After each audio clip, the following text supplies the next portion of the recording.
Hello everyone, દરેકનું ફરીથી સ્વાગત છે. તો આજે આપણે લેક્ચર નંબર 16 સ્ટાર્ટ કરીશું.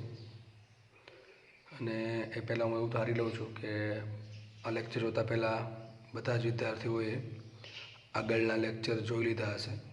તો આ લેક્ચર આરામથી તમને સમજ પડી જશે, કોઈ પણ હેઝિટેશન વગર. ચલો તો લેક્ચરની શરૂઆત આપણે દાખલાથી કરશું. તો જોઈએ દાખલો. પ્રવાહીના ત્રણ સમાન ટીપા ભેગા મળીને એક મોટું ટીપું બનાવે છે. જો નાના ટીપાનો ટર્મિનલ વેગ 10 મીટર પર સેકન્ડ હોય તો મોટા ટીપાનો ટર્મિનલ વેગ શોધો. હવે વાત છે અહીંયા ટીપાની. જો બે વસ્તુ આવી શકે, ટીપું પણ આવી શકે અને પરપોટો પણ આવી શકે. બંનેમાં ખૂબ ડિફરન્સ છે. ટીપું તો કે ટીપુના અંદરના ભાગમાં જે લિક્વિડનું ટીપું છે એ જ હશે. જેમ કે પાણીનું ટીપું કે બૂંદ હોય તો અંદરના ભાગમાં પણ પાણી જ હશે. જેમ કે અહીંયા સાઈડ બતાવી દઉં તો સપોઝ કે આ ટીપું છે તો અંદરના ભાગમાં શું હશે? પાણી જ હશે. પણ જો આ પરપોટો હોય તો શું થાય? કે પાણીનો પરપોટો છે, ટૂંકમાં શું થશે? ઉપરના એક આ ભાગમાં હશે પાણી, પણ અંદરના ભાગમાં હવા હશે. શું હશે? અંદરના ભાગમાં હવા હશે. તો માનો કે એક ટીપું હતું, એમાં તમે બીજું ટીપું એડ કરો તો ત્રીજું ટીપું જે બનશે એનું કદ શું હશે? તો કે V1. આનું કદ V1 છે, સપોઝ આનું કદ V2 છે. તો મોટું ટીપું બનશે એનું કદ શું હશે? V1 + V2. ટૂંકમાં બે ટીપાનો કદનો સરવાળો શું થાય? ત્રીજા ટીપાના કદ બરાબર. પણ આમાં પરપોટામાં એવું ના હોય. કારણ કે માનો કે તમારી પાસે 1 મીટર ક્યુબ હવા છે, એમાં બીજી 1 મીટર ક્યુબ હવામાં પાત્રમાં નાખી દો, તો જો પાત્ર એક્સપાન્ડ ન થાય તો પણ જે હવાનું કુલ કદ કેટલું થશે? 1 મીટર ક્યુબ જ થશે. ટૂંકમાં વાયુનું કદ એડ ના કરી શકો તમે, બરાબર છે. માનો કે આ હવાનો એક પરપોટો છે, એમાં બીજો પરપોટો તમે એડ કરો તો કદ એનું બેનું સમાન થાય એવું કદનો સરવાળો થઈને મોટું કદ બનાવે એવું જરૂરી નથી. ડિપેન્ડ કરે કે પાત્રનું કદ કેટલું છે. તો પરપોટાની વાત આપણે પછી કરશું. અત્યારે બૂંદની વાત કરીએ તો હજી કહી દઉં છું, જ્યારે ટીપા કે બૂંદ એવો શબ્દ યુઝ થાય ત્યારે તમને સમજી જવાનું કે એક પ્રવાહી વસ્તુ છે ને પ્રવાહીનું કુલ કદ. તમારી પાસે 1 લીટર પાણી છે, એમાં બીજું 1 લીટર પાણી એડ કરી દો તો નવું પાણી 1 લીટર નહીં રહે. કેટલું રહેશે? 2 લીટર રહેશે. પણ હવાના કેસમાં કે વાયુના કેસમાં એવું નથી. તો અહીંયા ટીપાની વાત છે. તો આપણે આ ટાઈપના દાખલા ધોરણ 12માં પણ આવે છે, બરાબર છે. તો આમાં એક જ કોન્સેપ્ટ છે કે પ્રવાહીના 3 ટીપા એટલે કે બૂંદ ભેગા મળીને એક મોટું બૂંદ બનાવે છે. તો પહેલું સ્ટેપ શું થાય વિચારો. એક તો એમ થાય કે જે એક ટીપાનું દળ પ્લસ બીજા ટીપાનું દળ શું થાય? બરાબર શું થાય? ત્રીજા મોટા ટીપાનું દળ. 2 ટીપા હોય તો. અને એમ પણ કહી શકાય કે એક ટીપાનું કદ પ્લસ બીજા ટીપાનું કદ બરાબર ત્રીજા મોટા ટીપાનું કદ. અહીંયા આપણી પાસે 3 નાના ટીપા છે, બરાબર છે. પ્રવાહીના 3 ટીપા સમાન ટીપા ભેગા મળીને એક મોટું ટીપું બનાવે છે. લખી શકાય આવું કે એક મોટા ટીપાનું કદ બરાબર 3 નાના ટીપાનું કદ. તો હવે ચલો માની લઉં કે એક નાનું ટીપું છે, બરાબર. નાનું ટીપું સપોઝ એની ત્રિજ્યા છે સ્મોલ r. કદની વાત આવી અને ટીપું ગોળ ધારીએ, બરાબર છે. ગોળ જ હોય છે, કારણ કે પૃષ્ઠતાણના કારણે અને દરેક પ્રવાહી અથવા દરેક વસ્તુ પોતાની સ્થિતિ ઉર્જા લઘુત્તમ હોય એમ ટ્રાય કરે છે. એટલા માટે જે પ્રવાહીમાં જે બૂંદ મળશે એ કેવું મળશે? લગભગ ગોળાકાર મળશે. તો ધારો કે એની ત્રિજ્યા છે r અને એક મોટું ટીપું બને છે. સપોઝ કે આ ત્રણેય ભેગા થઈ ગયા, 3 ટીપા ભેગા મળીને બનાવે છે. ધારો કે આ મોટા ટીપાની ત્રિજ્યા છે r'. કેટલી છે? r'. ચલો તો મોટા ટીપાનું કદ શું થાય? તો પ્રવાહીનું ટીપાનું કદ એટલે ગોળાનું કદ શું થાય? 4/3 πr'³ ને, બરાબર છે. હવે એક નાનું ટીપું એનું કદ શું થશે? તો 4/3 πr³. અને કેટલા ટીપા છે? 3. તો 3 થઈ જશે, બરાબર. સમજ પડી હશે આમાં કે એક મોટા ટીપા ધારો કે ત્રિજ્યા છે r', તેનું કદ થશે 4/3 πr'³. નાનું ટીપુની ત્રિજ્યા છે સ્મોલ r એટલે કેપિટલ R, એનું કદ થશે 4/3 πr³. એવા 3 ટીપા છે, ગુણ્યા 3 કર્યા છે. 4/3 π ઉડી જશે, સાબિત થશે r'³ = 3 times r³.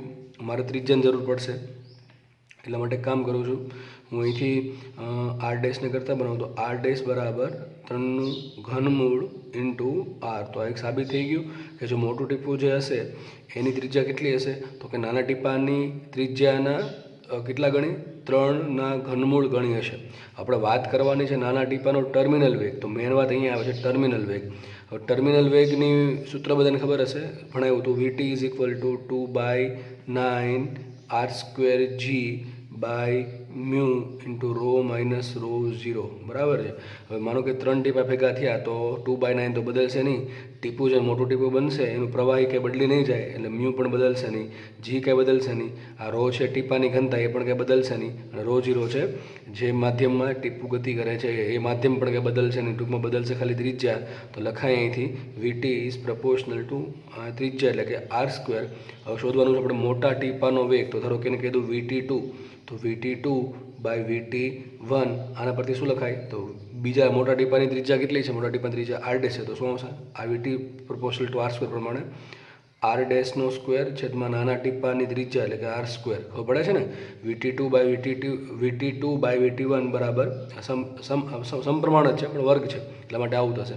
Is equal two આગળ કિંમત મૂકીએ. r' શું લખાય? r' જો લખ્યું છે કેટલું છે? r' 3નું ઘનમૂળ r² છેદમાં r². તમે સાદુરૂપ આપશો એટલે 3નું ઘનમૂળ ગુણ્યા 2 એટલે ઘાતનો ગુણાકાર એટલે શું આવશે? 2/3 આવશે. શું આવશે ખાલી અહીંયા? 2/3. તો VT2/VT1 મળ્યા 3ની 2 ઘાતનું ઘનમૂળ. ટૂંકમાં આને કઈ રીતે કરવાનું? બે રીતે થઈ શકે છે. તમે પહેલાં 3નું ઘનમૂળ કાઢી શકો છો, પછી જે પણ આન્સર આવે એનો વર્ગ કરી શકો તો પણ આન્સર આવશે. અથવા આમ કરી શકો, પહેલાં 3નો વર્ગ કરવાનો અને એનું ઘનમૂળ કાઢવાનું. તો એ મારા મતે એ રીત સારી રહેશે કેલ્સી વગર. તો પહેલાં 3નો વર્ગ કરીએ તો 3નો શું થાય? 9, બરાબર? 9 થશે એનું ઘનમૂળ. હવે વિચારીએ આપણી પાસે તો કેલ્સી છે નહીં કે લોગ ટેબલ પણ નથી, એટલે આન્સર કઈ રીતે લખો? ઓપ્શન તો બહુ દૂર હશે એ તો પાક્કું જ છે આવા દાખલામાં, બરાબર? એક્ઝેક્ટ નજીક તો કોઈ હોવાના જ નથી. અને કોઈ બી વ્યક્તિ ગણી બી ના શકે કે હા કદાચ યાદ રાખી હોય કિંમત કે 9નું ઘનમૂળ આટલું હોય તો વાત અલગ છે, બાકી તો એપ્રોક્સિમેટ આન્સર લખવો પડશે. હવે 9નું ઘનમૂળ કરીએ તો મેં તમને એક રીત શીખવાડેલી છે કે નજીકની સંખ્યાઓના ઘનમૂળ કાઢવા. જેમ કે અહીંયા 9ની પછી પહેલાં આવશે 8, તો 8નું ઘનમૂળ નીકળે છે 2. હા ચલો ખબર પડી ગઈ 2. પછી 9થી લઈને છેક 3નો ઘન થાય 27, એટલે 27નું ઘનમૂળ નીકળે 3. વિચારો, 8નું ઘનમૂળ નીકળે છે 2, 27નું ઘનમૂળ નીકળે છે 3, ને 9 તો બહુ નજીક છે કોની? 8ની. હવે 9 પછી ઘણી બધી સંખ્યા લેશું ત્યારે માન 27 આવશે. કદાચ 10 સંખ્યા લઉં તો બી 27 નહીં આવી રહી. તો આનો આન્સર 2.1થી પણ આઈ થિંક ઓછો હશે. એટલે માની લો ને હું લઈ લઉં છું આનો આન્સર 2.10 નહીં, પણ થોડોક ઓછો, 2.08 જેવું લઈ લઉં છું. એપ્રોક્સિમેટ ધાર્યું છે મેં. કેટલું છે? 2.08. તો સપોઝ કે 9નું ઘનમૂળ નીકળે છે 2.08, બરાબર? 8નું ઘનમૂળ તો 2 નીકળશે, સોરી. 9નું ઘનમૂળ કેટલું નીકળશે? 2.08ની કંઈક આસપાસ હશે, બરાબર છે? તો સપોઝ કે 2.08 છે, તો મુખ્ય કિંમત માટે VT2/VT1 ઇઝ ઇક્વલ ટુ 2.08. મારે શોધવાનું છે VT2, તો VT1 અહીં ગુણાકારમાં આવશે. VT1 શું છે? કેટલા આપ્યા છે? 10 મીટર પર સેકન્ડ. કેટલા આપ્યા છે? 10 મીટર પર સેકન્ડ. તો ગુણી નાખો માટે VT2 ઇઝ ઇક્વલ ટુ 2.08 ગુણ્યા VT1 અહીંયા આવશે, અને VT1 કરો 10 એટલે શું આવશે? 20.8ની આસપાસ. આ આન્સર હજી કહું છું એપ્રોક્સિમેટ છે, એક્ઝેક્ટ નથી. એટલો આન્સર આવી શકે. ઓપ્શનમાં જે પ્રમાણે આપ્યું હોય એ તમે ટીક કરી શકો છો. ઓપ્શનમાં કોઈ દિવસ આવા આન્સર નહીં હોય કે 20.5, 20.6, 20.7 ને 20.8 એવા ઓપ્શન નહીં હોય. આ જો કેલ્સી હશે તો જરૂર હશે, પણ આપણી પાસે જી નીટમાં કેલ્સી નથી એટલે આવા આન્સર નહીં હોય. તો દાખલો સારો હતો અને ઇઝી દાખલો છે, બરાબર છે? આગળ વધીએ. જુઓ શું છે? 16 mm વ્યાસ ધરાવતી પાઇપમાંથી વહેતા પ્રવાહીની ઘનતા 2000 કિલોગ્રામ પર મીટર ક્યુબ છે. પ્રવાહીનો શાંતા ગુણાંક મ્યુ આપ્યો છે અથવા ઈટા આપ્યો છે 4×10⁻² પાસ્કલ ઇન્ટુ સેકન્ડ. ખાસ રકમ વાંચતી વખતે જોડે જોડે એકમ પણ જોતા જવાના એટલે ભૂલ ના પડે. અને મોસ્ટલી જે વિદ્યાર્થીઓ છે જે ટોપ કરી શકે, પરંતુ મોસ્ટલી એકમની ભૂલ અથવા ઉતાવળી એરરના કારણે ઘણી વખત માર્ક્સ જાય છે અને પોતાની સીટથી દૂર રહી જાય છે. તો આવું ના થવું જોઈએ, બરાબર છે? તો આગળ વધીએ. જો આ પ્રવાહીનો સરેરાશ વેગ આપ્યો છે, સરેરાશ વેગ 10 સેન્ટીમીટર પર સેકન્ડ હોય તો પ્રવાહીના વહનનો પ્રકાર કેવો હશે? હવે દાખલો સારો છે. પ્રવાહીના વહનનો પ્રકાર મેં તમને કાલ પ્રકાર ભણાવ્યા હતા ઘણા બધા. લેમિનાર ફ્લો આવે, ટર્બ્યુલન્ટ ફ્લો આવે, પછી મિક્સ ફ્લો આવે, બરાબર છે? તો એમાંથી કયા પ્રકારનો ફ્લો છે એ જાણવું છે તો એ એક જ વસ્તુ બતાવી શકે ને એ છે રેનોલ્ડ નંબર. તમારે ચેક કરવો પડે રેનોલ્ડ નંબર કેટલો છે. સપોઝ કે રેનોલ્ડ નંબરનું સૂત્ર શું આવે? Rho v d by mu અથવા ઈટા. ચલો તમારે 4 વસ્તુ મેળવવી પડે. Rho v d by mu. ચલો મને કઈ કઈ વસ્તુ આપી છે? તો પહેલાં રોની વાત કરીએ તો રો આપી છે 2000 કિલોગ્રામ પર મીટર ક્યુબ, ને એ બી પછી શેમાં છે? એસઆઈમાં. ચલો કોઈ વાંધો નથી. વી છે વેગ, પણ તમને ખબર છે પાણી જ્યારે પસાર થતું હોય પાઇપમાંથી, પ્રવાહી, ત્યારે જે પાણી જે છે એ જે પાઇપને અડીને ચાલે છે, અડકીને એક્ઝેક્ટલી લેયર કે જે પાણીની પાઇપને અડે છે એનો લગભગ વેગ 0 હશે અને વચ્ચે વેગ સૌથી વધારે છે. તો આખો ડાયાગ્રામ આ રીતે બને. મેં કાલ સમજાયેલો છે. આ રીતે ડાયાગ્રામ બનશે તો વેગ સતત વધતો જશે. સૌથી વધારે વેગ ક્યાં હશે? અક્ષ પર હશે. બરાબર છે. તો આમાં દરેક લેયરનો વેગ તો અલગ અલગ છે. તો મારે વેગ લેવો કયો? તો શું લેવાનું? સરેરાશ વેગ. અને તમે સરેરાશ વેગ ઓલરેડી આપી દીધો છે, પણ એ 10 સેન્ટીમીટર પર સેકન્ડ. શું કરશું આપણે? 10 અને સેન્ટીમીટર શું કહેવાય? 1/100 ને મીટર પર સેકન્ડ. શું થાય? 1/10 મીટર પર સેકન્ડ. શું આવશે આનો આન્સર? 1/10 મીટર પર સેકન્ડ. પછી વાત કરીએ ડી, તો તમે ઓલરેડી ડી જ આપી દીધો છે. વ્યાસ 16/1000 મીટર આપી દીધું છે. અને મ્યુ તમને આપ્યો છે 4×10⁻²² પાસ્કલ × સેકન્ડ, જે એસઆઈમાં છે. તો મુખ્ય કિંમત રો છે 2000 એટલે કે 2×10⁻³ નેક્સ્ટ વેગ છે 10 સેન્ટીમીટર પર સેકન્ડ. સેન્ટીમીટર એટલે 1/100 મીટર એટલે શું આવશે? 1/10 થશે ને. અહીં સાઈડમાં કીધું 10 સેન્ટીમીટર એટલે 1/100 મીટર પર સેકન્ડ. શું થશે? 1/10. આગળ વધીએ ડી છે 16 એટલે 16/1000. ઓકે, છેદમાં મ્યુ શું આવશે? 4×10⁻²² આટલું આવશે. મુખ્ય કિંમત આપણે તો જુઓ અહીંયા આ 10⁻³ અને 10⁻³ ઉડી જશે. ઓકે, પછી અહીંયા આ 10⁻²² ક્યાં જશે? ઉપર જશે ને. તો 10⁻²/ છેદમાં 10 એટલે 10 વધશે ઉપર. મનમાં રાખો અહીં 10 વધે છે, બાકી બધા મીંડાનો વહીવટ થઈ ગયો છે. આ ચોખ્ખું 16 એટલે 4 × 2 = 8 ને બીજા 10 એટલે કેટલો આન્સર આવશે? 80. કેટલો આન્સર આવશે? 80. તો રોનો નંબર બહુ સારો આવ્યો છે. કેટલો રેનો નંબર આવ્યો? 80. ને કોઈ એકમ હોય નહીં. તમને શીખવાડેલું છે. ચલો રિવિઝન પણ કરી લઈએ કે રેનો નંબરની કિંમત જ્યારે 2000થી ઓછી હોય, કેટલી હોય રેનો નંબરની કિંમત? 2000થી ઓછી, તો ફ્લો કેવો હશે? લેમિનાર ફ્લો હશે. કેવો હશે? ધારાયુક્ત વહન. પછી જો આ રેનો નંબરની કિંમત 2000થી 3000ની વચ્ચે હોય તો મિક્સ ફ્લો હશે. અને જો રેનો નંબરની કિંમત કેટલી હશે? 3000થી વધારે હશે તો ફ્લો કેવો હશે? Turbulent flow. કેવો ફ્લો હશે? ટર્બ્યુલન્ટ ફ્લો હશે. બરાબર છે. તો ટર્બ્યુલન્ટ ફ્લો હશે. ઓકે, તો અહીંયા કેવો ફ્લો આવશે? 2000થી ઓછો છે એનો નંબર અને ઘણો સારો છે એટલે શું કેવો ફ્લો હશે? This is laminar flow. Okay, ધારાયુક્ત વહન. ઓકે, ચલો. તો દાખલો સારો હતો. આવા દાખલા એ લગભગ પૂછાય જ છે. રેનો નંબરનો દાખલો લગભગ પૂછાશે જ. બરાબર છે. ચલો આગળ વધીએ. જો શું છે, આ ડાયાગ્રામ નથી આપેલો. બરાબર, ડાયાગ્રામ નથી આપેલો. એક પાઇપના આડછેદની ત્રિજ્યા આપી તમને r = r0 e⁻⁴x. ઘણા આવું આવે એટલે ડરી જાય. રકમ વાંચવાની, એમાં ડરવાની કંઈ જરૂર છે નહીં. બરાબર છે. r = r0 e⁻⁴x સૂત્ર પ્રમાણે ઘટતી જાય છે. તો ટૂંકમાં એક વાત પાકી થઈ ગઈ કે ત્રિજ્યા ઘટે છે. ત્રિજ્યા એટલે કે શું થાય? આડછેદ ધીમે ધીમે નાનો થતો જાય છે. જો બતાવ્યું છે અહીંયા. આ આડછેદ એટલે શું થાય? સામેથી જુઓ તમે કે સામેથી તરફ કે ગોળાકાર આડછેદ છે, તો ધીમે ધીમે ગોળાકાર આડછેદ ઘટતો જાય છે. બરાબર, આ સૂત્ર અનુસાર ઘટતો જાય છે. મેં સાઈડમાં બતાવી દીધું. સપોઝ કે આ પ્રમાણે ઘટે છે. અહીંયા જે આલ્ફા છે એની કિંમત આપી 0.5 મીટર ઇન્વર્સ. અને તમને ખબર પડી શકે કે આલ્ફાનો એકમ શું હોય? જો એક્સ મીટરમાં હોય તો આલ્ફાની કિંમત મીટર ઇન્વર્સ હોવી જોઈએ. કારણ કે ઘાતનો કંઈ એકમ હોય નહીં. એવું ઘાતનો એકમ ના હોય તો જો એક્સ મીટરમાં હોય તો આલ્ફા મીટર ઇન્વર્સમાં હોવો જોઈએ. જે છે અહીંયા કેટલો આપ્યો? Alpha 0.5 metre inverse. અને એક્સ શું છે? તો એક્સ એ પાઇપલાઇનના પ્રથમ છેડાથી, એટલે કે એક્સ = 0. સપોઝ કે આ પાઇપનો પ્રથમ છેડો છે એટલે એક્સ = 0થી આડછેદનું અંતર છે. તો એકબીજાથી 4 મીટર જેટલા અંતરે આવેલા આડછેદ. તો મારો એક આડછેદ કયો થઈ ગયો? સપોઝ કે એક્સ = 0 છે. બીજો આડછેદ કયો છે? એનથી 4 મીટર દૂર આવેલા. સપોઝ કે આ આડછેદ. હવે જો હું જેમ આગળ વધતો જશે ત્રિજ્યા તો ઘટતી જાય છે. તો ધીમે ધીમે જો મેં પાઇપ થોડીક સાંકડે કરી છે. સમજ પડે છે? ઓકે, ચલો. તો એક્સ = 4 મીટર આવેલા આડછેદ માટે રેનોલ્ડ નંબરનો ગુણોત્તર કેટલો મળે છે? e⁻n મળે છે. તો n તમારે શોધવાના છે. આ n ઈટા નથી, આ ખાલી n પેલો ન્યુમેરિકલ બનાવવા માટે n પીછો છે. તો દાખલો ન્યુમેરિકલ માટે એકદમ સુટેબલ છે. ચલો દાખલો જોઈએ આપણે. ચલો જોઈએ દાખલો. તો મારે શું વિચારવું પડે કે રેનો નંબર શોધવાનો છે. તો પહેલાં સૂત્ર બનાવો રેનો નંબર. તો રેનો નંબર શું હોય? re = ρv/d/μ. સમજો, વ્યવસ્થિત સમજો. અહીં ઘણી બધું ઈટા પણ બોલું છું અથવા મ્યુ પણ બોલું છું, બંને ચાલશે. તો વિચારો, મને કઈ રીતે પ્રવાહી જાય છે, અહીંથી પ્રવાહી ફ્લો થાય છે આગળ. ધીમે ધીમે જેમ આગળ વધશે એમ પાઇપ થઈ ગઈ સાંકડી. કેમ કે ઘટતી જાય છે ત્રિજ્યા. અને તમે વિચારી શકો જેમ એક્સ વધશે એમ આ કિંમત વધતી જશે ઋણમાં. એટલે ઋણમાં છે એટલે છેદમાં જવા દો. એટલે ટૂંકમાં નામ પણ લખાય r = r0 છેદમાં e⁻⁴x. શું લખાય? આને r = r0 છેદમાં e⁻⁴x. હું સાઈડમાં સમજાવી દઉં છું. આર બરાબર R0 e⁻⁴x। હવે આલ્ફા તો અચળ છે, હું જેમ જેમ જેમ એક્સ વધારતો જઈશ એમ ઉપરની ઘાત વધતી જશે, ઉપરની ઘાત જેમ વધતી જશે ધન ઘાત, તો એ પ્રમાણે આનો આન્સર પણ ધીમે ધીમે વધતો જશે, તો છેદ ધીમે ધીમે વધતો જશે, તો છેદ ધીમે ધીમે વધતો જશે, ત્રિજ્યા ધીમે ધીમે ઘટતી જશે, કારણ કે R0 તો અચળ છે। અને હા, તમે આમાં x બરાબર 0 મૂકી દો, શું મૂકો? x બરાબર 0 મૂકો તો આલ્ફા ઇન્ટુ 0 0 અને ઘાત થશે eની 0 ઘાત, કોઈ પણની 0 ઘાત શું હોય? 1, તો શું થાય? r બરાબર R0। ટૂંકમાં એમ કહે છે કે શરૂઆતમાં ત્રિજ્યા R0 છે, પણ ધીમે ધીમે ધીમે એ ઘટતી જશે। તો મારે વિચારવાનું છે કે જેમ જેમ પ્રવાહી આગળ વધશે, મેં પાઇપ થાય છે સાંકડી, બરાબર, એ પાઇપ ઘણી સાંકડી થઈ ગઈ છે 4 મીટરે, તો મને એમ કહો અહીંયા જે માનો કે પાણી ફ્લો કરે, સમજવા માટે લઈએ, પાણી ફ્લો કરે છે, પાણી આગળ અહીંયા પાણીની ઘનતા કેટલી હશે? રો ધારો, સપોઝ કે રો છે, તો પાણી આપણે પ્રવાહી શેમાં લીધું? દબનીય કે અદબનીય? અદબનીય। અદબનીય કોને કહેવાય? કે જેની ઘનતામાં ચેન્જ થાય નહીં।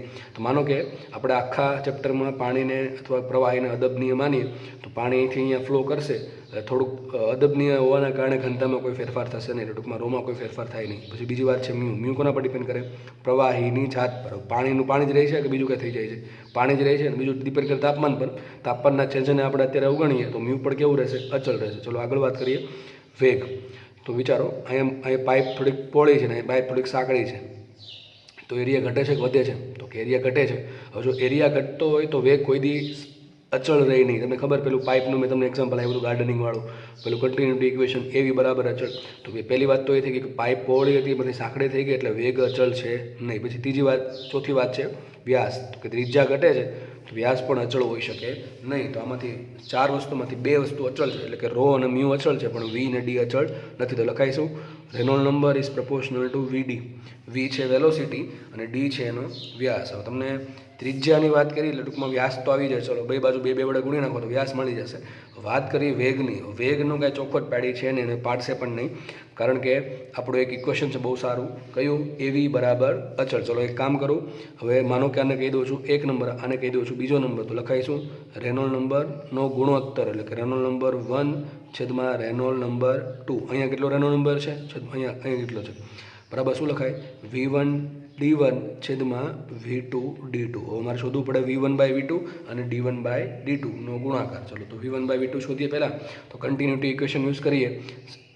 સપોઝ કે અહીંયા એરિયા છે A1, વેગ છે V1, અહીંયા એરિયા છે A2, વેગ છે V2, તો લખાઈશું અહીં કન્ટિન્યુટી ઇક્વેશન A1 V1 બરાબર A2 V2। મારે કામ કોનું છે? V1/V2, તો V1/V2 બનાવો તો V1/V2 બરાબર A2/A1। શું લખાય? A2/A1। પણ તમને એરિયા આપ્યો નથી આપ્યો? નથી આપ્યો, તેની જગ્યાએ શું આપ્યું છે? ત્રિજ્યા આપેલી છે। શું આપેલી છે?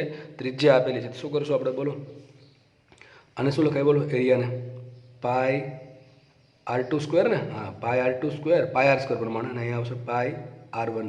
થશે કે નહીં? આવું થશે, થશે કે નહીં? ચલો મૂકીએ કિંમત, તો મને V1/V2 મળી ગયા। શું મૂકું છું? રેનોલ્ડ નંબર 1 છેદમાં રેનોલ્ડ નંબર 2 ઇઝ ઇક્વલ ટુ મૂકીએ પાઈ R2² છેદમાં પાઈ R1² ઇન્ટુ D1। તો D1 ને ત્રિજ્યામાં શું લખાય?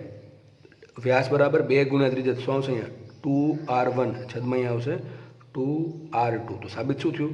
રેનોલ્ડ નંબર 1 છેદમાં રેનોલ્ડ નંબર 2, રેનોલ્ડ નંબર 1 છેદમાં રેનોલ્ડ નંબર 2, આ પાઈ કેન્સલ, 2 કેન્સલ, અહીંયા R2²/R2, તો ઉપર એક R2 વધશે, અને અહીંયા R1²/R1, તો નીચે એક R1 વધશે, તો અહીં શું લખાય? R2/R1।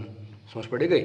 હું પાછળના પેજમાં લખું છું, R2 શું લખાય? બોલો R2 એટલે શું થાય? R2 બરાબર R0 e⁻⁴ into x2, R1 શું લખાશે? R0 અચળ છે, R0 અચળ, E અચળ, આલ્ફા અચળ, ખાલી x2 બદલાશે, અહીંયા x1 x2 આવશે, તો R1 બરાબર R0 e⁻⁴x1, R2 બરાબર R0 e⁻⁴x2। તો મારે R2/R1 લખવાના છે, તો આપણે પાછળ ગણતરી કરી દઈએ, તો RE1/RE2 બરાબર હતું R2/R1, R2/R1, તો શું લખાય? R2 બરાબર R0 e⁻⁴x2 છેદમાં R0 e⁻⁴x1। R0 ઉડી જશે, e⁻⁴x2 છેદમાં e⁻⁴x1। ચલો x2 ને x1, તો અહીં લખેલું છે વોટ ઇઝ x? તો x એ પાઇપલાઇનના પ્રથમ છેડાથી આડછેદનું અંતર, તો એકબીજાથી 4 મીટર જેટલા અંતર આવેલા આડછેદમાં રેનોલ્ડ નંબરનો ગુણોત્તર, તો એક આડછેદમાં લીધો છે આ, અને એક આડછેદ લીધો છે આ, તો આના માટે x1 કેટલા છે? x1 છે 0 અને x2 છે કેટલા? 4। ફરીથી રિપીટ કરું છું, પ્રથમ છેડા અને 4 મીટર દૂર આવેલા છેડા માટે રેનોલ્ડ નંબરનો ગુણોત્તર શોધવાનો છે।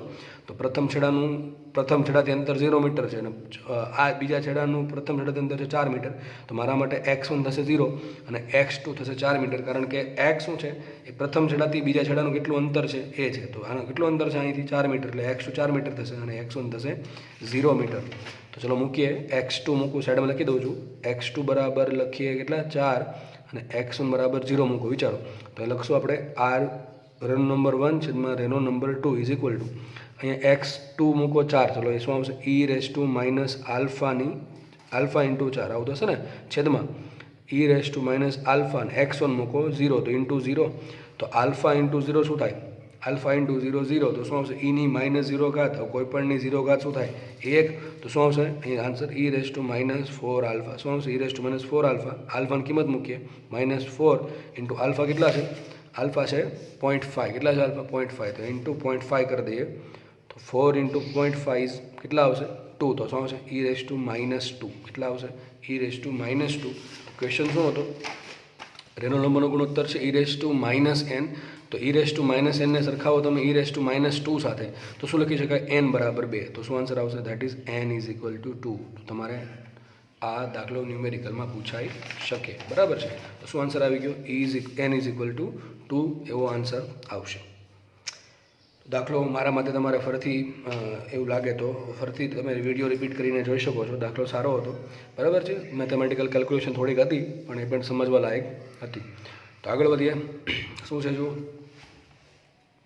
100 સેન્ટીમીટર લંબાઈ ધરાવતી પાઇપના અક્ષથી અનુક્રમે 0.2 સેન્ટીમીટર અને 0.6 સેન્ટીમીટર અંતરે આવેલા બે નળાકારીય સ્થળોનો વેગ 10 સેન્ટીમીટર પર સેકન્ડ તથા 5 સેન્ટીમીટર પર સેકન્ડ છે. ઓકે, પ્રવાહીનો ક્ષમતા ગુણક છે 10 પોઈઝ હોય તો બે સ્તરો વચ્ચેનું શાંતા બળ શોધો. હવે રકમ વાંચીને એટલી ખબર પડી ગઈ છે કે દાખલામાં બધે સેન્ટીમીટર છે. જુઓ, લંબાઈ સેન્ટીમીટર છે, આ જે અક્ષથી અંતર આપ્યું છે 0.2 0.6 સેન્ટીમીટર, સ્તરોનો વેગ છે સેન્ટીમીટરમાં અને શાંતા ગુણાંકનો એકમ 10 પોઈઝ, એ પણ CGS છે.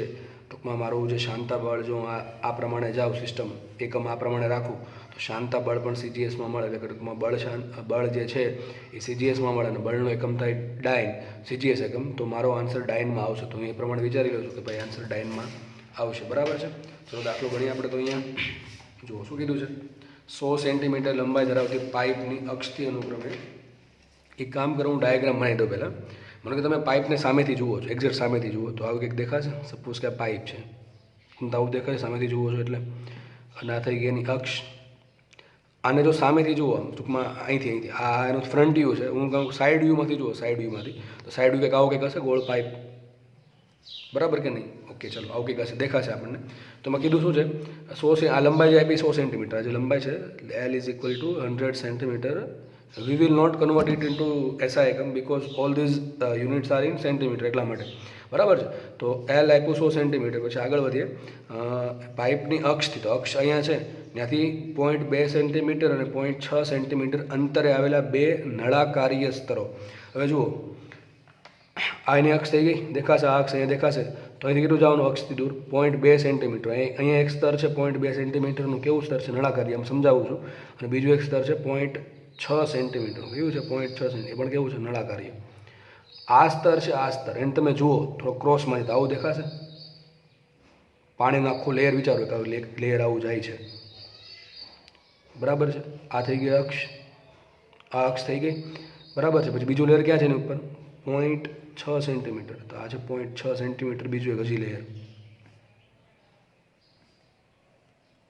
આવા અસંખ્ય લેયરો હશે, વિચાર ખબર પડે છે.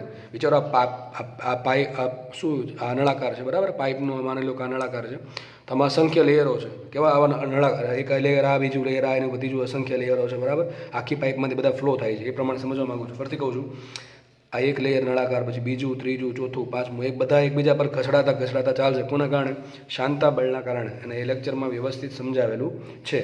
તો જુઓ, આ ત્રિજ્યા કેટલી આપી છે, અક્ષથી આ ત્રિજ્યા આપી છે 0.2 અને આની ત્રિજ્યા આપી છે 0.6. ઓકે, ચલો તો શોધવાનું શું છે, શાંતાબળ. શાંતાબળનું સૂત્ર શું છે, વિચારો. શાંતાબળનું સૂત્ર એક જ છે, સ્ટોક્સ વાળું એક છે, કયું 6π μRV, અને એક છે મ્યુ અથવા ઈટા A dV/dt.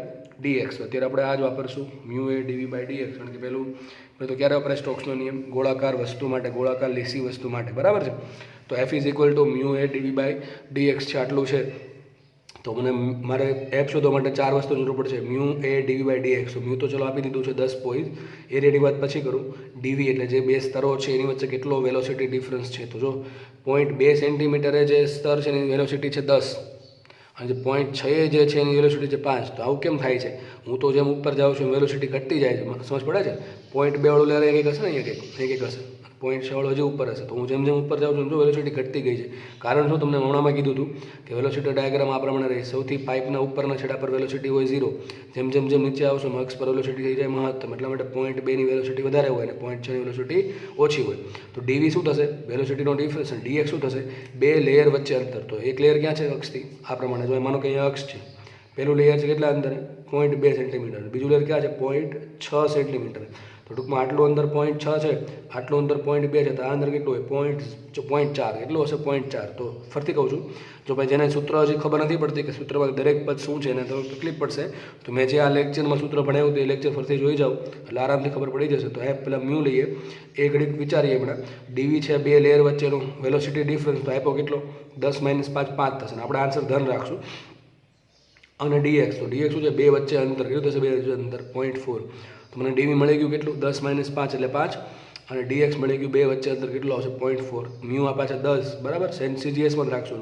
વાત રહી એરિયાની. તો વિચારો એરિયા શું છે? તમને મેં કીધું ખબર? સંપર્ક એરિયા. બે લેયર એકબીજાને ઘસડાય છે, બે લેયર એકબીજાને અડકે છે, એ એરિયા લેવાનો. હવે વિચારો, એક છે 0.6 સેન્ટીમીટર વાળું લેયર અને એક છે 0.2 સેન્ટીમીટર. વચ્ચે શું છે? પાણી હશે. તો વચ્ચે આ માનો કે પાણી લઈ લઈએ આપણે. પાણી કે બીજું કોઈ સપોઝ ગમે લિક્વિડ છે તો એ પાણી હશે ને આખા ભાગમાં ભરેલું બધું. તો એનો એરિયા શું હશે? વિચારો. એક નળાકાર અહીંયા છે, સમજો. એક નળાકાર આ છે, એક મારી આંગળી સમજો, આ એક નળાકાર છે, એની ઉપર બીજું નળાકાર છે. તો બે વચ્ચે સંપર્ક એરિયા શું થાય? તો નળાકારની સપાટીનું ક્ષેત્રફળ. થોડુંક વિચારો, બરાબર છે. એક કાગળનો ટુકડો લઈ લઈએ આપણે. આ એક કાગળનો ટુકડો લઈ લીધો, બરાબર. એની ઉપર બીજો કાગળનો ટુકડો આ રીતે વ્રેપ કરી દઉં છું, વીંટાળી દઉં છું. તો બે અડકે છે ક્યાં? તો કે આ સપાટી પર અડકે છે ને ચારે બાજુ, બરાબર છે. તો એ એરિયા શું હશે? તો નળાકારની સપાટીનું ક્ષેત્રફળ. નળાકારની સપાટીનું ક્ષેત્રફળ શું હોય? 2πrl. શું હોય? 2πrl. કઈ રીતે?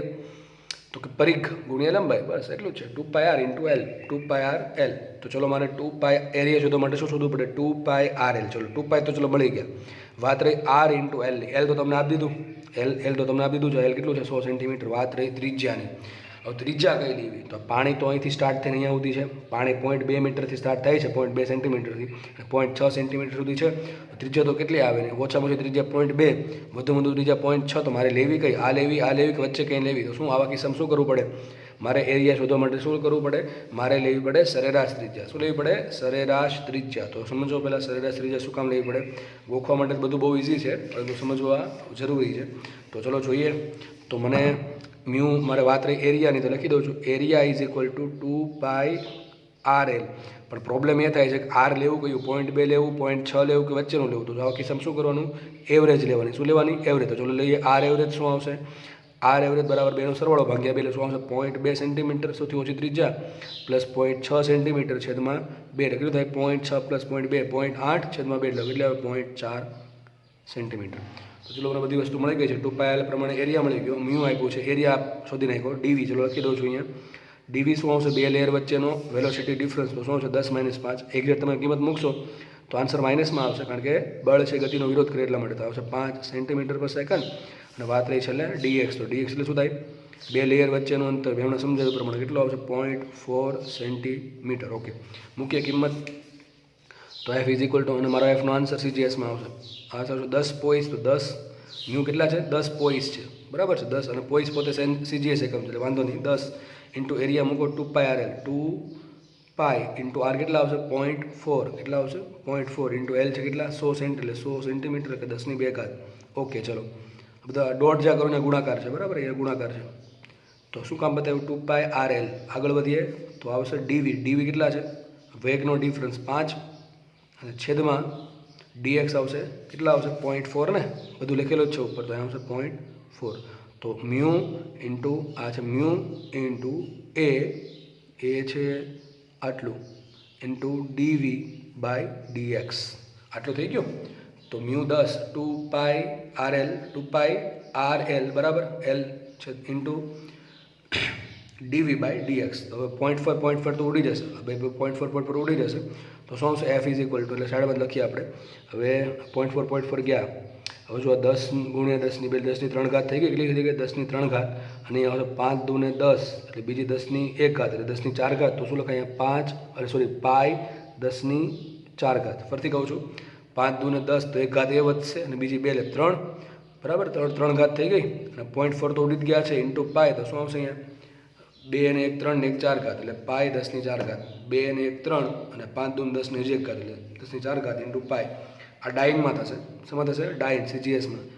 હવે પાઈની કિંમત મૂકો માટે F ઇઝ ઇક્વલ ટુ શું આવશે 3.14 10 ની 4 ઘાત ડાઇન. સપોઝ કે આવો આન્સર આપ્યો તો ટીક કરી દેવાનું, અને માનો કે આન્સર મને SIમાં આપ્યો છે ન્યૂટનમાં, તો આને આમ લખાય F is equal two 1 point આમ લઉં છું તો આનો 1 પોઈન્ટ આમ જશે તો શું આવશે 0.314 10 ની 5 ઘાત ડાઇન. અને તમને ખબર છે બધાને કે 10 ની 5 ઘાત ડાઇનને ન્યૂટન કહેવાય, તો F કેટલો આવશે 0.314 ન્યૂટન. અને હા બીજી એક વાત કહી દઉં, કદાચ ઉતાવળમાં મારી કોઈ કેલ્ક્યુલેશનમાં કોઈ ગુણાકાર ભાગાકારમાં એરર રહી જાય તો તમારે સુધારી નાખવી. લગભગ તો એવું નહીં બને, પણ માનો કે કોઈ ઉતાવળમાં એવું રહી ગયું કે 2 ની જગ્યાએ 5 કે ગમે ધાર લીધા, ભૂલથી એવું કંઈક માનો કે 5 ગુણાકાર ભાગાકારમાં કરવાના રહી ગયા, તમારે એરર સુધારી દેવી, બરાબર છે. તો આન્સર આવશે 0.314 ન્યૂટન અથવા 3.14 10 ની 4 ઘાત ડાઇન. તો આ દાખલો અહીંયા પતે છે. ચલો આગળનો દાખલો ગણીએ. દાખલો છે 0.2 સેન્ટીમીટર વ્યાસનો હવાનો પરપોટો ઓકે પાણીમાં 200 સેન્ટીમીટર પર સેકન્ડના અચળ વેગથી ઉપર ચડે છે. ઓકે પાણીની ઘનતા છે 1 CGS એટલે કે સેન્ટીમીટર ક્યુબ પર ગ્રામ પર સેન્ટીમીટર ક્યુબ હોય તો પાણીનો શાંતા ગુણાંક શોધવાનો છે. હવાની ઘનતા તથા પરપોટાના કદમાં થતો ફેરફાર અવગણો. તો શાંતા ગુણાંક છે, અને બીજી મહત્ત્વની વાત કે 200 સેન્ટીમીટર પર સેકન્ડના અચળ વેગથી. જો ઘણી વખત તમને દાખલામાં ટર્મિનલ વેગ એવો શબ્દનો યુઝ નહીં કરે, પણ તમને ખબર છે કે લિક્વિડનો વેગ ધીમે ધીમે વધશે અને એક સમયે અચળ થઈ જશે.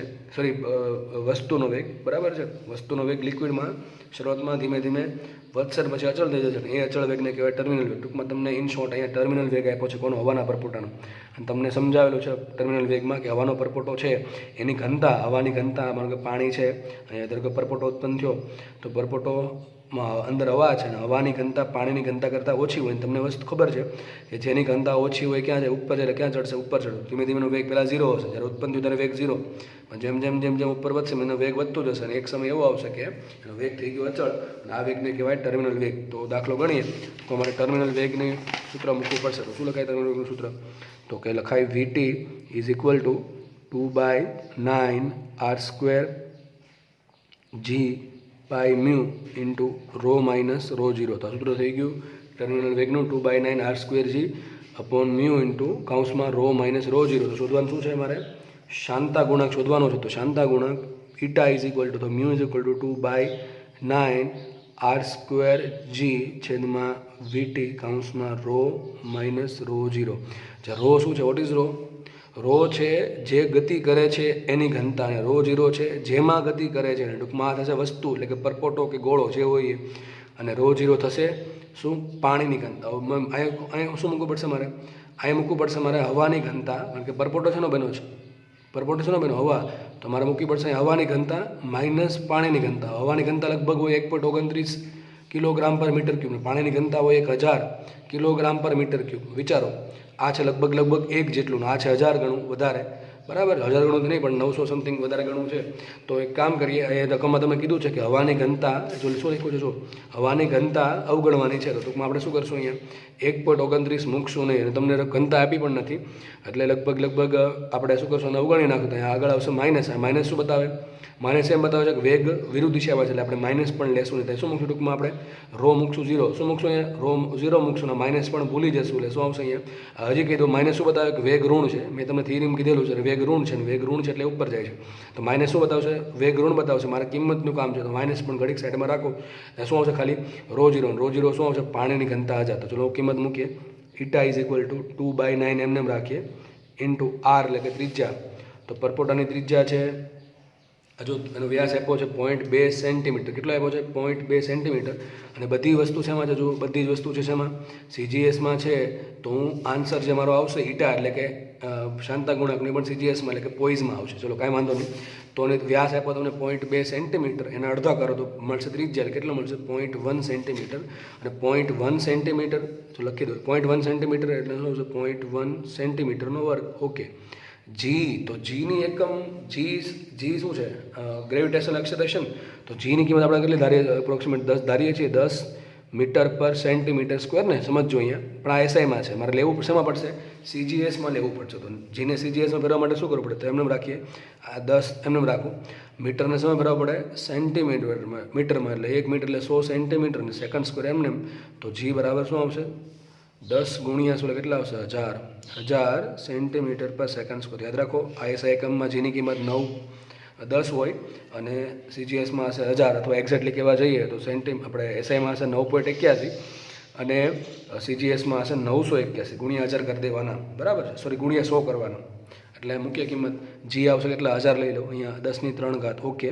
હવે રો તો ચલો 0 મૂકા, માઇનસ સાઈડમાં રાખ્યું તો શું વધશે? રો 0 એટલે પાણીની ઘનતા.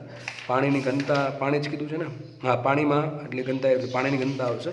અને પાણીની ઘનતા શું થાય? જો હું કહી દઉં છું, શું છે? 2/9 કિંમત મૂકી, r² છે, આ જીની કિંમત મૂકી છે. હજી સમજી લેજો, જીની કિંમત સીજીએસમાં મૂકવી પડે. એ તમે જો 10 મૂકશો તો આન્સર ખોટો આવશે. રો મૂકો 0, માઇનસ ભૂલો એટલે શું આવશે? રો 0 શું થાય? રો 0 આવશે. પાણીની ઘનતા કેટલી? હા, સીજીએસમાં મૂકશું કે એસઆઈમાં મૂકશું? તો કે ભાઈ એસઆઈમાં સીજીએસમાં મૂકવી પડે. અને એસઆઈમાં પાણીની ઘનતા છે 1000, પણ સીજીએસમાં એક છે 1. તો હમણાં મારી પણ ભૂલ પડે જો મેં 1000 મૂક્યું હોત, તો કારણ કે સીજીએસમાં લેવાનું છે. છેદમાં 9 × વીટી. વીટી શું છે? પરપોટાનો વેગ. કેટલો છે વેગ? 200 સેન્ટીમીટર પર, એટલે ટૂંકમાં આવશે 200. થોડુંક વ્યવસ્થિત કરીએ તો ઈટા ઇઝ ઇક્વલ ટુ, ચલો મુખ્ય કિંમત તો 2 એમને રાખીએ.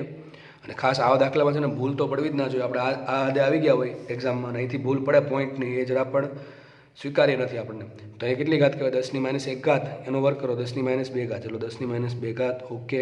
આ થઈ ગઈ 10⁻3 અને ઘનતા મૂકી છે 1 સીજીએસમાં. છેદમાં 9 ગુણ્યા 2 ગુણ્યા 10⁻2. એવું કંઈક આન્સર આવે છે. હજુ શું છે આનું કંઈક સોલ્યુશન લાવીએ આપણે. તો આ 10⁻3 ને ઉપર 10⁻2, 10⁻5 થશે. કેવી રીતે થશે? 10ની સોરી આ બે તો કેન્સલ થઈ ગયા. આ 10⁻2 ઉપર 10⁻3 તો 10⁻1 વધશે. કેટલી વધશે? ઉપર 10⁻1. તો 10⁻1 વધશે.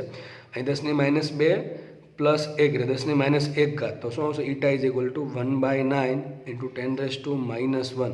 તો શું કહેવાય? 1/90 કહેવાય કે ના કહેવાય? શું કહેવાય? 1/90. વિચારો, ચલો ઘણા એથી પ્રોબ્લેમ થાય તો એક કામ કરી દો. હજી 1/9નો આન્સર શું લાગે? શું આવે? 1/9, 10/9નો આન્સર શું આવે? 1 સમથિંગ આવે કે ન આવે? અરે હજી હું ચલો નીચે સમજાવી દઉં છું, ઘણાને એથી ખબર નહીં પડે. તો 1/9 10⁻1. હજી પ્રોબ્લેમ હોય તો કામ કરું, 10 વડે ગુણું 10 વડે ભાંગું, આટલું ચાલશે કે નહીં ચાલે? અને આમ પણ લખાય 10⁻9 10⁻2. વિચારો, 10/9નો આન્સર શું આવે? 1.11 આવે. કેટલો આવે? 1.11. એટલી ખબર હોવી જોઈએ. તો શું આવશે અહીંયા? 1.11 10⁻2. તો શું છે? 1/90 કરો, અથવા એમ ન ફાવે તો 100/90 કરો. બરાબર છે? પછી 2 મિનિટ કાપી લેવાનું, એ પ્રમાણે પણ આન્સર આવી જશે. તો મેં શું કર્યું? 1/9 હતા, 10 વડે ગુણ્યા, 10 વડે ભાંગ્યા, અને 10⁻2. બરાબર છે? 10⁻2 એટલે વધુ શું? 10/9. 10/9નો આન્સર શું આવે? 1.11 10⁻2. તો શું આવે? 1.11 10⁻2. સીજીએસમાં છે એટલે કહેવાય પોઈઝ. શું આવશે? પોઈઝ. બરાબર છે? તો આ દાખલો અહીંયા પૂરો થાય છે. તો આટલી ઘનતા પાણીની હશે, એટલે પ્રવાહી એટલે કે પાણીની ઘનતા આટલી હશે 1.11 10⁻2 પોઈઝ. અને કેલ્ક્યુલેશન થોડીક રફલી છે. રફલી એટલા માટે છે કે જીની કિંમત કેટલી હોવી જોઈએ? અહીંયા 980 હોવી જોઈએ, પણ લીધી કેટલી આપણે? એક્ઝેક્ટલી હોવી જોઈએ 981, પણ લીધી છે 1000. કારણ કે આપણે જીને 9.1 નહીં, પણ આપણે 9.81 નહીં, પણ 10 લઈએ છીએ એટલા માટે. તો આનાથી થોડીક આન્સર ઓછો આવશે. લગભગ તમે કહી શકો અહીંયા કે લગભગ 1.1 અથવા 1.08 સમથિંગ 10⁻2 પોઈઝ આવે. બરાબર છે? અને આન્સર એસઆઈમાં માંગ્યો હોય તમે શું કરશો? જો આન્સર એસઆઈમાં માંગશે તો તમે શું કરશો? હું રફ ડિલીટ કરી દઉં છું. તો ઈટા ઇઝ ઇક્વલ ટુ શું આવે? 1.11 10⁻2 પોઈઝ. ચલો મારે આન્સર એસઆઈમાં જોઈએ, એટલે કે પાસ કરંટ સેકન્ડમાં તમને કીધું હતું. એક જે વિસ્કોસિટી છે ઈટા, એનો એસઆઈ એકમ બરાબર 10 પોઈઝ થાય. યાદ હોય તો 10 પોઈઝ થાય. તો પોઈઝ બરાબર શું લખાય? 1/10 SI. તો લખી શકાય આ રીતે 1.11 10 - 2 ઘાત 10 - 2 ઘાત ને પોઈઝને શું લખાય 1/10 પાસ્કલ ઇન્ટુ સેકન્ડ. આ બધું ભણાવેલું છે. તો એ શું હોય 1.11 10 - 3 ઘાત પાસ્કલ ઇન્ટુ સેકન્ડ. તો તમે એક વસ્તુ યાદ રાખી શકો છો, લગભગ પાણીની જે વિસ્કોસિટી છે એ 10 - 3 ઘાત પાસ્કલ ઇન્ટુ સેકન્ડ આવે. બરાબર છે. 1.11થી આન્સર ઓછો જ છે, કારણ કે આપણે 1000 નહીં પણ 980 લેવા પડે એક્ઝેક્ટલી તમે ગણતરી કરતા હોય તો કેલ્સીથી. સમજ પડી ગઈ છે. તો આન્સર આવશે 10 - 3 ઘાત pascal into second in SI એકમ. બરાબર છે. તો આજનો લેક્ચર આપણે અહીંયા રાખીએ. બરાબર છે. ઘણા દાખલા ગણાવ્યા છે આમાં, અને દરેક દાખલાનો વ્યવસ્થિત અભ્યાસ કરવો. એમાં પણ કોઈ જગ્યાએ ડાઉટ રહે તો તમે કોમેન્ટ સેક્શનમાં અથવા પર્સનલમાં પૂછી શકો છો. બરાબર. ઓકે, ચલો મળીએ નેક્સ્ટ લેક્ચરમાં બધાને. Thank you.